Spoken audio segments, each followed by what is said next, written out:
Hey everyone, it's Emily Fox. Today's video is going to be all about my 2023 reading goals. I made a list and I want to do this video so I can react to it at the end of the year because looking back, I feel like some years I did really poorly at my reading challenges and I feel like it could be fun. But I think 2023 is going to be overall a pretty good reading year. So I thought it would be fun to do this like intro video to this so I can react. So I made a list. It's on my phone.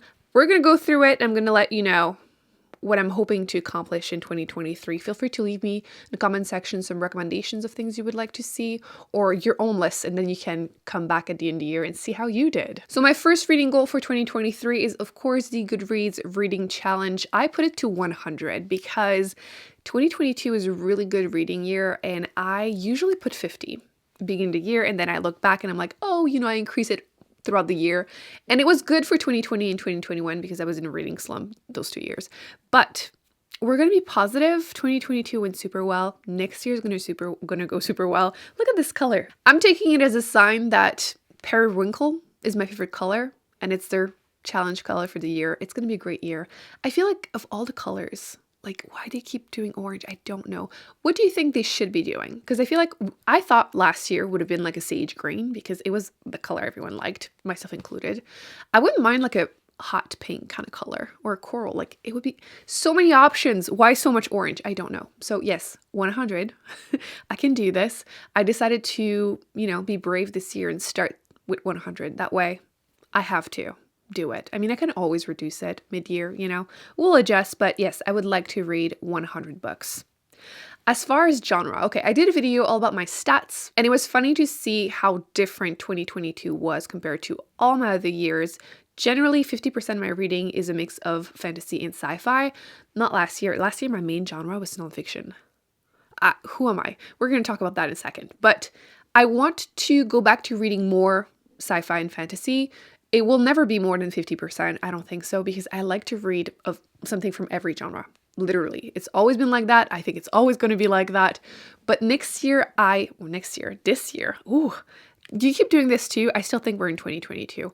But this year, in 2023, I want to try to find some favorites in the mystery thriller section because the last couple of years, I've mentioned it multiple times, I can't find favorites. I literally can't. And I don't want to give up on the genre, at least not yet.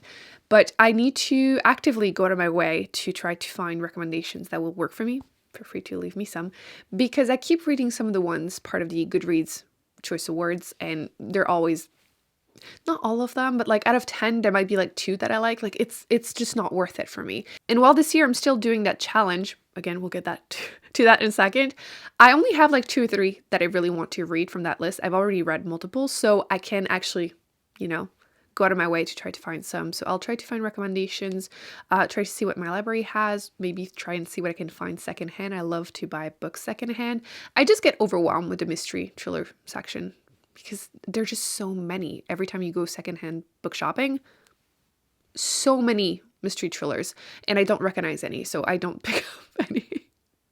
So yes, I'm going to go out of my way to try to find some. I might try to find some with a little bit of sci-fi because I feel like they tend to work better for me. But yes, trying to find some favorites. We want a couple 5 stars, basically. Okay, for the challenges, I waited to do this video until all my videos announcing them were up. That's why we're doing it towards the end of the first month of the year. So I'll link all of them down below if you are interested. But the first one that I want to do is to finish 10-book series. In the video, I mentioned some of the ones I'm hoping to read. So if you're interested and want to also try to do it, feel free to check it out.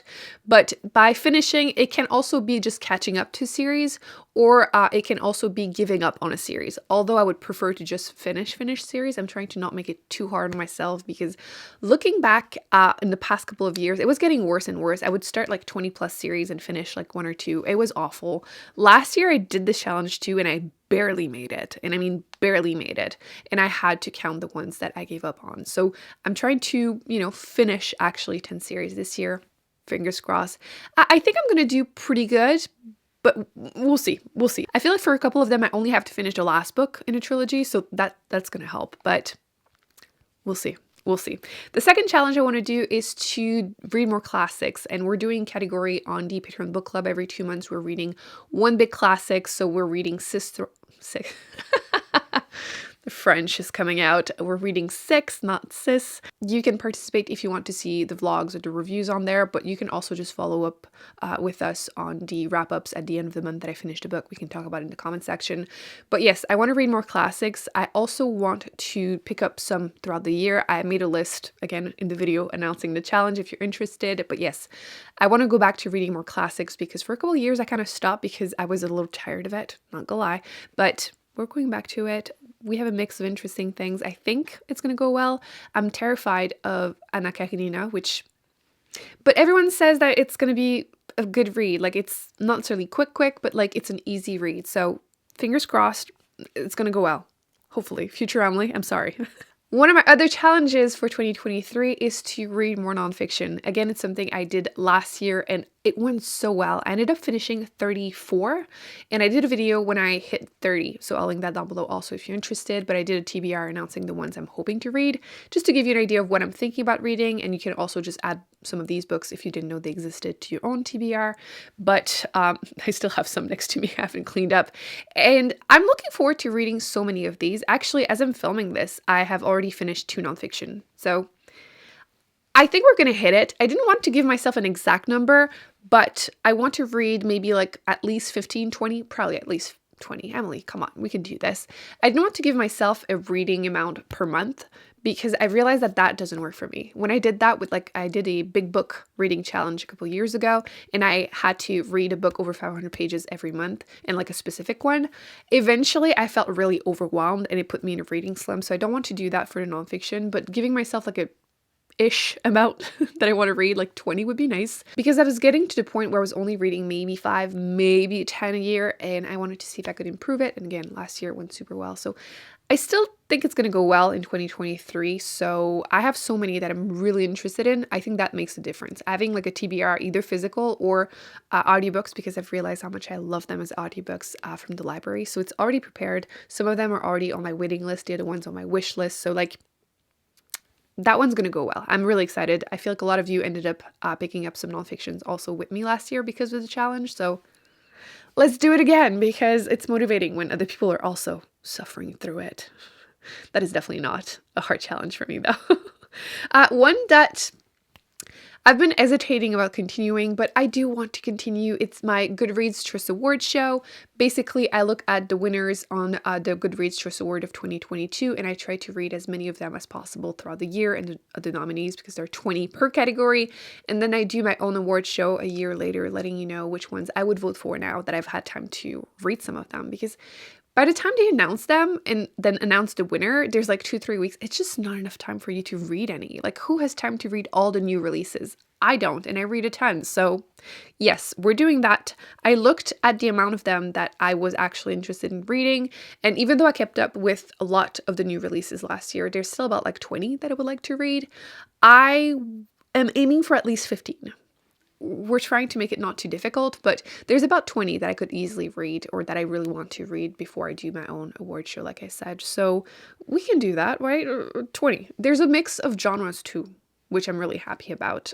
Then we have the biggest challenge of 2023 for me. I did mention that it stresses me out when I'm forcing myself to do something every month, but there is one challenge we're doing that with, and it is my Read It or Unhaul It challenge. I wrote down all my unread books on my shelves and put it in this jar. Obviously, I will put them in something else to pick a book because it's too tight right now.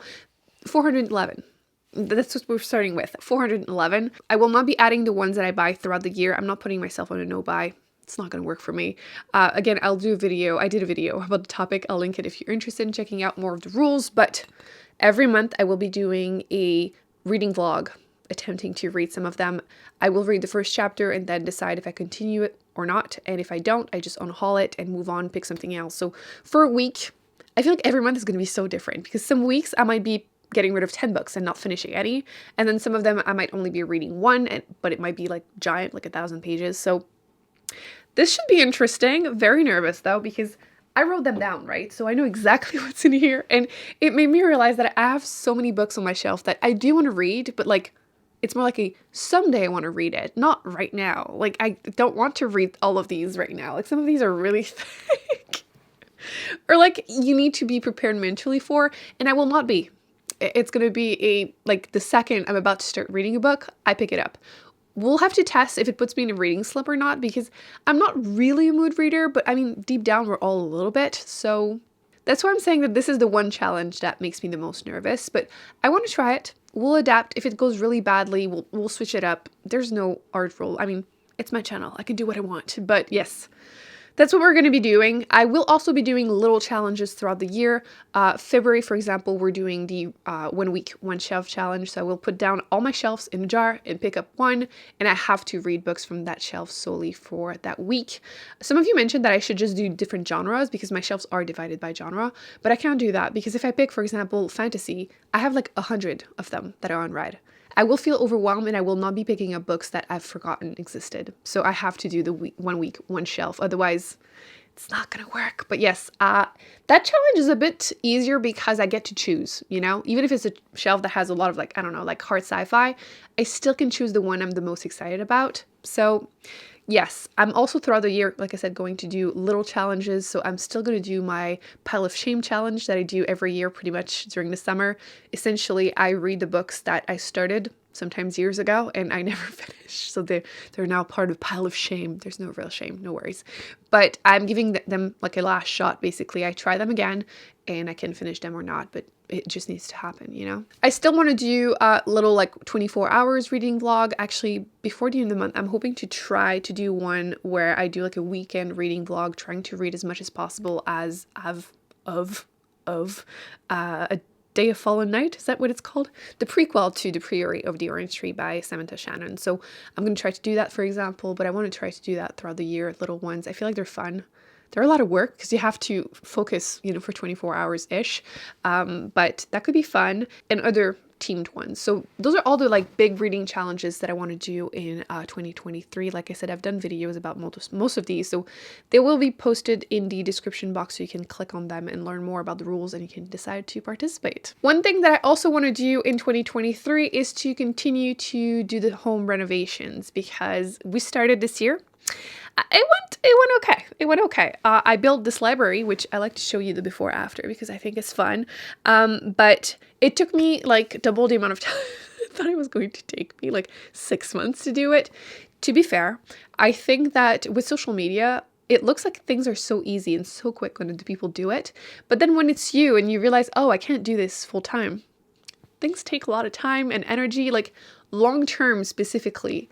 Like, it's fine to be motivated to do it for a month, but after like 5, you're so done. You're so done with it. But I'm really happy with the way things turned out. Right now with the Christmas decor, it looks great, especially like the other side.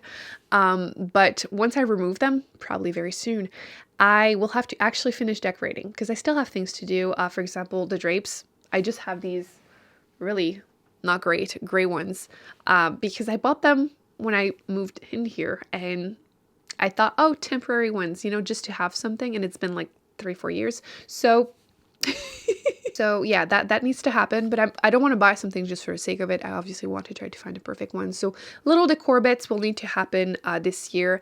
And then obviously we're moving on afterwards. I already started decluttering the 2 bedrooms. So one of them will be my actual bedroom now because this used to be my bedroom. And then the third one is going to be the beauty room because I will start filming beauty videos again in that room. I keep pushing it back because everything is taking forever. But once the room is looking decent, I'll be able to start doing that. I'm just kind of nervous because I'm waiting for surgery at the moment, which hopefully soon. So I don't know if I want to start posting before the surgery, but I don't know when that's going to be. So like, but yes, it's on the list. In 2023, I want to start posting beauty videos again because I miss it. It's been forever. Otherwise, I don't know how much I will be able to do for the rest of the house, but I would like to also do the bathroom downstairs, which sounds like a boring project because it's going to be minimal renovations, more decoration, but it's going to be such a fun room. And I would also like to do the kitchen, which that one stresses me out. So yeah, that's the goal for the house renovations. A lot to do.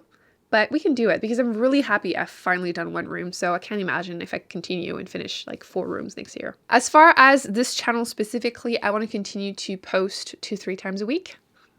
I feel like I've been pretty good at posting regularly throughout 2022. Again, not being in a reading slump helps a lot. Otherwise, it's kind of hard to talk about books when you're not enjoying anything you're reading. So that would be nice. I also want to start posting more like favorites and like recommendation videos, specifically again, fantasy. So if I can start reading fantasy books again, that would be great, because I've done a lot of beginner friendly videos on sci-fi, but I want to do the same thing with fantasy. So yes, that's on the list for 2023. Future Emily, did I do it? I also need to start pre-filming videos for when I get surgery. So if you have any recommendations for videos that are pretty easy to pre-film, let me in the comment section. I'm thinking about doing a couple like book tags or something that can be posted in 3 months, you know, if need be. We're hoping to get surgery beforehand, but you know. I also am planning a few things already. Like I bought Ice Planet Barbarians. So I can film my live reaction to reading it for the first time. I know nothing about it. This is going to be so funny. I will have to wait until I'm healed to actually edit it if I don't have time to do it before surgery. Otherwise, I'm going to laugh and hurt myself. But yeah. And then the last big challenge that I know I will fail at, but I'm still announcing it, is I want to post more regularly on Instagram, on Bookstagram, because I like it. I've posted some pretty pictures in the past, but I don't post regularly enough. My goal last year, informally, was to post more than the year prior to it, which I did do. It wasn't hard because I had posted like, I don't know, like 6 pictures in 2021. So I did better in 2022. For a while, I was even posting like every Saturday, once a week. So my goal for 2022 is to post more than I did last year. And by the end of the year, I would like to post, you know, regularly, at least once a week kind of thing. But we'll see. Like I said, when you're juggling so many balls, at one point something has to give. And Instagram is easier to give up on than like house renovations or like reading books. So yeah, these are my official goals for 2023. I am hoping that I'm going to do well. I think I'm going to do well with most of them, to be honest. I'm a little nervous because you never know what's going to happen. We're hoping to not get a reading slump like at all. If I can find favorites regularly, that would be nice. And yes, just get surgery, finish all my projects. Do you have any reading goals for 2023? Anything I haven't mentioned that you would like to see? Thumbs up, subscribe. Like I said, I will put some of the challenges that I mentioned on the screen. You can check those out if you're interested. More of them will be in the description box, and I will see you in an upcoming video very soon. Bye.